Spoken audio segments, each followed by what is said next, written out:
A love story turned murder. The unseen case. Bryan, Texas. A quiet town, a young couple, and a tragic end. A frantic 911 call breaks the silence of the night. A man's voice, eerily calm. "I just shot and killed my wife." But what drove him to this? Was it jealousy, or was there something much darker lurking beneath the surface? This is the chilling case of Bryan Dickerson and Alexis Walls, a story of love, obsession, and paranoia that ended in cold-blooded murder. February the 7th, 2025. The night everything changed. What started as an ordinary evening turned into a crime scene no one could have imagined. At 12:30 a.m., 29-year-old Bryan Dickerson, a man with no criminal past, called 911. His confession was simple but shocking. He had shot and killed his 23-year-old common-law wife, Alexis Walls. Afternoon, a man has been arrested and charged with shooting and killing his common-law wife. 29-year-old Bryan Dickerson is in the Brazos County Jail. According to an arrest report, Dickerson called police and admitted to the shooting to detectives. Police responded to the home in the 500 block of 18th Street just before 1 this morning. Dickerson told detectives he shot Alexis Walls following an argument and fight between the two. Dickerson is being held on a $250,000 bond. When police arrived, they found a scene of horror. Alexis had been shot 15 times, her lifeless body on the bedroom floor. In another room, their 18-month-old child, unharmed but forever changed. Bryan was already outside, hands raised, waiting for the officers. His only explanation? She was cheating on me. But was she? Or was this a deadly illusion created by his own mind? The perfect victim. Alexis Walls was known for her kindness and warmth. She worked at a local daycare, loved by children and parents alike. She had dreams, maybe one day opening her own childcare center. Her friends and co-workers described her as compassionate, responsible, and full of life. There was no history of infidelity, no secret affairs, nothing to suggest she was cheating. Yet for months, Bryan had grown obsessed with the idea. His easygoing nature had turned into control, constant texting, surprise visits to her job, demands to check her phone. What started as love had become dangerous paranoia. The final argument. On the evening of February 6th, tension filled their home. As Alexis prepared dinner, Bryan confronted her again. His accusations had become relentless. "I know you're lying to me," he snapped.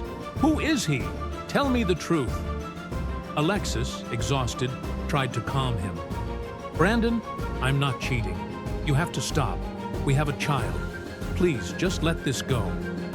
But he didn't. He grabbed her phone, desperately searching for proof. But there was nothing. To him, that wasn't evidence of innocence. It was proof she was hiding something. Neighbors would later recall hearing raised voices, a shouting match that spiraled out of control. A loud crash, maybe a broken plate, maybe a slammed door. And then, silence. The moment of no return. At 12:30 a.m., Alexis was in the bedroom, possibly asleep. Maybe she thought the fight was over. But in the living room, Bryan was stewing in his paranoia. His mind replayed every argument, every suspicion. His breathing grew shallow. His hands curled into fists. He reached for his legally owned gun, fought for home protection. But tonight, it wasn't for defense. At 12:40 a.m., the silence shattered. 15 gunshots. Alexis never had time to scream. When officers arrived, they found her phone inches from her hand. Was she about to call for help? We may never know. The arrest and confession. Bryan showed no remorse. His voice was steady as he told officers, "She was cheating. I had to do it." But detectives found no proof of infidelity. They scoured phone records, searched social media, interviewed friends. Nothing. No suspicious messages, no secret meetings, no hidden affairs. Instead, they found a different truth. Brandon had been watching Alexis for months. He had waited outside her job. He had checked her phone obsessively. He had let jealousy consume him. The psychology of possessiveness experts say Brandon likely suffered from delusional jealousy syndrome, an irrational belief that one's partner is unfaithful, despite no evidence. Over time, this obsession grows, warping reality, leading to anger, control, and sometimes violence.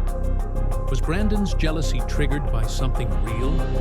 Or was he just a man so afraid of losing control that he created a lie and believed it? The aftermath, Brandon Dickerson now awaits trial, facing murder charges. For Alexis's family, no sentence will bring her back, but they are determined to turn their grief into awareness, advocating against domestic violence and possessive relationships. Their 18-month-old child will grow up without a mother and with a father who is now a convicted murderer. The echoes of that night will never fade. Could this have been prevented? This case raises chilling questions. Could someone have stopped Brandon before it was too late? Did Alexis see the warning signs but ignore them, hoping things would get better? And how do we recognize when love turns into control before it's too late? Tell us what you think in the comments below. And if you found this story gripping, subscribe to The Unseen Case for more true crime stories where we uncover the darkest corners of the human mind.